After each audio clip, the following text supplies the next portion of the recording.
worked with King Hu for 3 months, and then he came to Cannes. That was in 1975 with A Touch of Zen. During his absence, my father made me go to TVB for an interview because he said working with King Hu has no future. I will always be his assistant.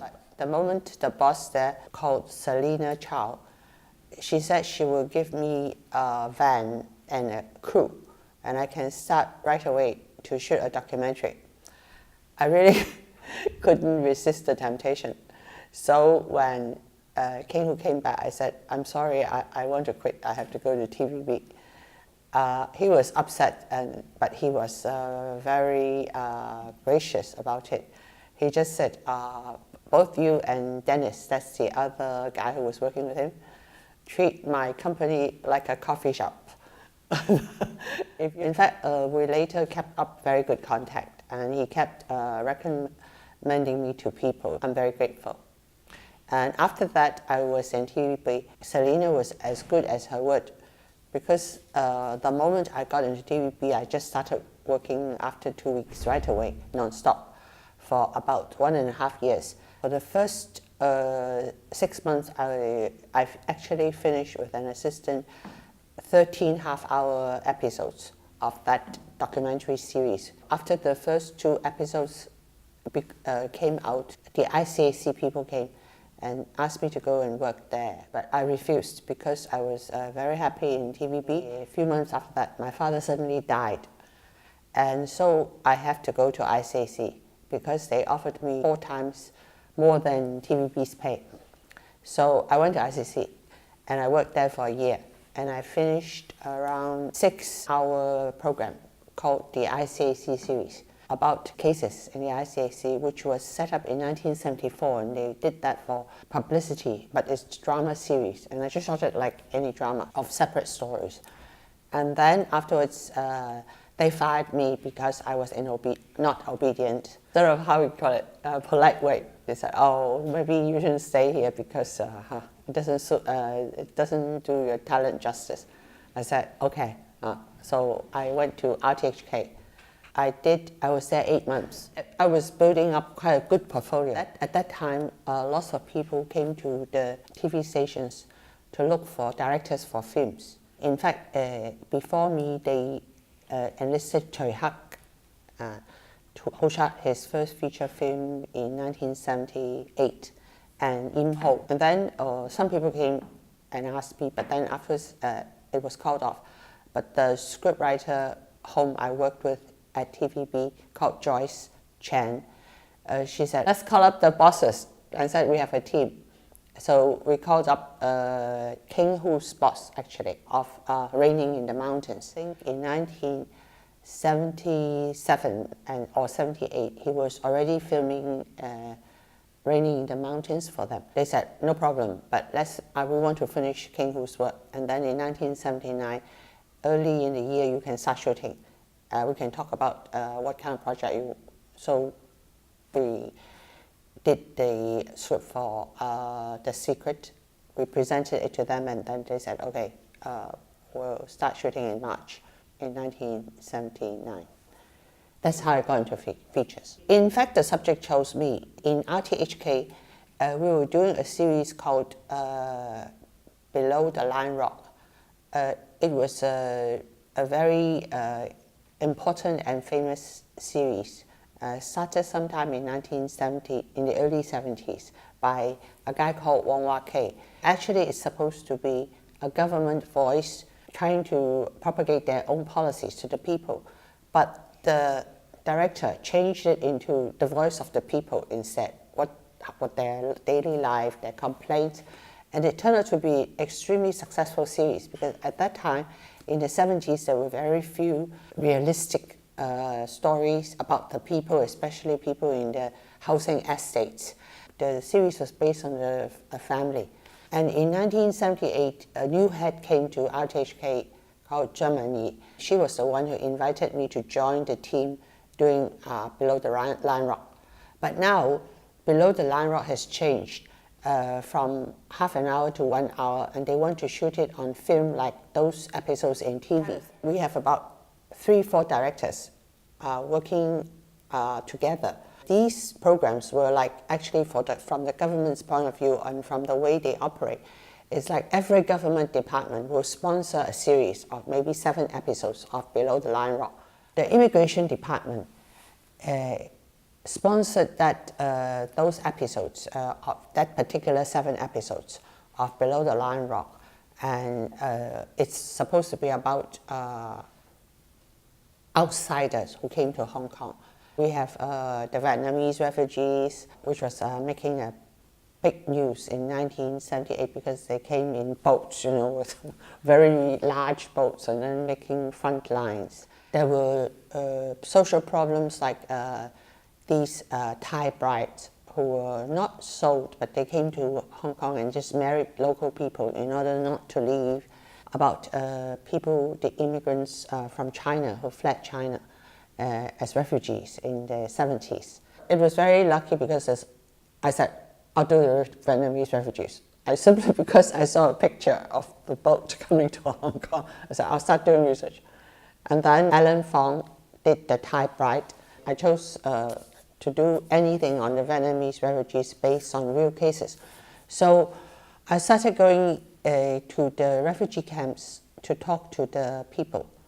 I mean, in fact, quite elaborately, because I went for on and off for a couple of weeks and got to be friendly with them and heard about their stories. And I heard so many stories. These stories at that time were not documented at all. No books were written about Vietnamese refugees. The newsreels only have, they don't have their intimate stories and how they fled the country and why and things like that. We heard a lot of stories, and so I did The Boy from Vietnam based on one story, but then with several ingredients added on. After I left RTHK, I still want to shoot because I got very fascinated by Vietnam before they left, but I've never been to Vietnam. Boy from Vietnam had a flashback of about 2 minutes about the boy thinking about his home, and that was shot in Macau. The old houses in Macau looks very much like the houses in Vietnam. I want to shoot more about their life in Vietnam. So when we were doing features, I suggested, how about this refugee who is Chinese, actually ethnic Chinese, but who was born in Vietnam and who escaped being a soldier, has been fighting in the Vietnamese army, and who came to Hong Kong, and by way of Hong Kong went to the Philippines. Now, why it was in the Philippines is because of budget reasons. Because actually the story was that he went to America. What's that? Wow, this is very expensive because you need the whole crew to go to America. And so, he said, there are Chinatowns everywhere in the world. I've been to Chinatown in the Philippines. I said, is there a Chinatown in the Philippines? He said, sure, go and have a look. So, and Chinatowns are like the same everywhere.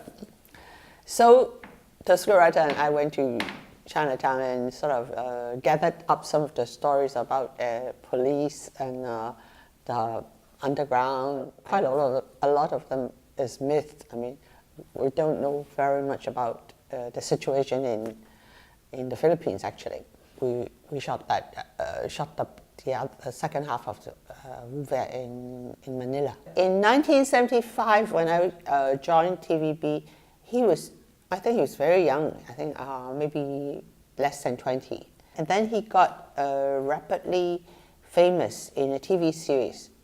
In 1975, he was shooting TV series almost non-stop. I thought he was very good, so I wanted to work with him. So when I saw the story of Wu Viet, because he's got some kind of a feature and a kind of look which looks quite Vietnamese somehow. He's very tall, but the face, and so I said, let's ask him to do Wu Viet. He wanted to shoot Wu Viet. I think he revolted against TVB in order to shoot Wu Viet, and TVB didn't want him to shoot. What happened? He put up a fight, and then he disappeared from the TVB set. I think it's something like that. And actually, I was the one who said, "Oh, we can wait, or you don't need to do that." But then he said, "I really want to shoot this movie." Immediate reaction of Wu Viet was favorable. I mean, I think it's got around 3 million Hong Kong. They made a profit because it only cost 1 million. But it was sort of somewhere better than average, but it's not great. I mean, he didn't make an impact like in Better Tomorrow. I think he ought to be a bit disappointed. But then among the filmmakers, the reaction for him is extremely good. And not the public. I mean, it's not a hit. I mean, it's not a big hit. But then because Chu Yuan, a very famous director at that time who was doing Kung Fu, in fact, he asked me to go to a restaurant and then formally asked me whether he could make a second episode of Wu Viet himself. I was very flattered because he's a big director. As of course, but somehow afterwards he didn't make it. And then Wang Jing, I think, was also very impressed. Because later when he saw me, he said, "You should keep making films like Wu Viet." And I also actually bumped into John Woo. Actually, on the night after the midnight show, he was with Lau Chongyan. He said, "It's a good movie, although I think the action can be bettered." I said, "Sure, of course." Because some of the episodes in Wu Viet, I've worked without a Kung Fu master because we can only afford to ask Chen Xiaodong to come to the Philippines for 1 week. Cram all the important action scenes when he was there, the gunfight scenes and all that. But some of the not so important things I have to do myself, and I have to shoot the action sequence myself. So it wasn't so good, of course. In fact, we wanted Chow Yun-fat to play his part from the scripting stage, but then Chow Yun-fat refused because if he acted that part, he would be on the blacklist for Taiwan. At that time, the Taiwan film system is like that. They have a kind of membership for the people in Hong Kong, the filmmakers and the film people in Hong Kong. They have to join this membership, especially the actors, the main cast, and the director, before the film can be released in Taiwan. After 20 years, I got to look at it. It still seems quite good. It still seems to work together.